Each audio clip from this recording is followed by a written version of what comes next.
सहरा से लडुआ मंगवली ननद घरवा भेजी देली। सहरा से लडुआ मंगवली ननद घरवा भेजी देली। सब लडुआ ननद खैलन मड़ौआ हमरो नारे अयलन। सब लडुआ ननद खैलन मड़ौआ हमरो नारे अयलन। किया भाभी भेजला बड़का भैया, किया भेजला छोटका भैया। किया भाभी भेजला बड़का भैया, किया भेजला छोटका भैया। किया भाभी भेजला भतीजावा कैसे मड़वाया माँ। किया भाभी भेजला भतीजावा कैसे मड़वाया माँ। नाही ननद भेजली हमें बड़का भैया, नाही भेजली छोटका भैया। नाही ननद भेजली हमें बड़का भैया, नाही भेजली छोटका भैया। नाही ननद भेजली भतीजावा अपने मड़वाया वाहूँ।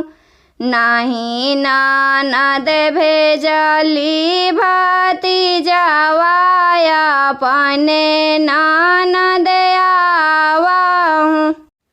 सहरा से लडुआ मंगवली गोतिनिया घरवा भेजी देली। सहरा से लडुआ मंगवली गोतिनिया घरवा भेजी देली।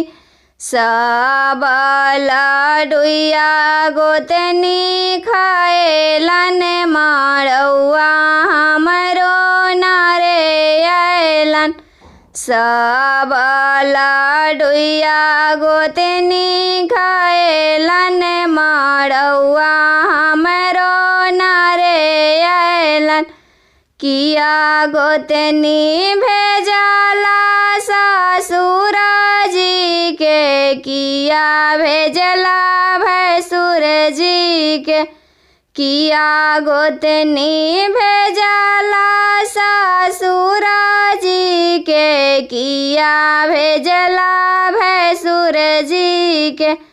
किया गोतनी भेजला देवर जी के कैसे मड़वाया माँ। किया गोतनी भेजला देवर जी के कैसे मड़वाया माँ।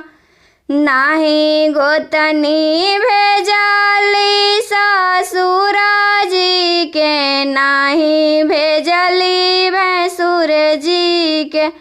नाही गोतनी भेजली ससुर जी के, नाही भेजली भैसुर जी के। नाही गोतनी भेजली देवर जी के अपने मड़वाया वाहूँ। नाही गोतनी भेजली देवर जी के अपने मड़वाया वाहूँ।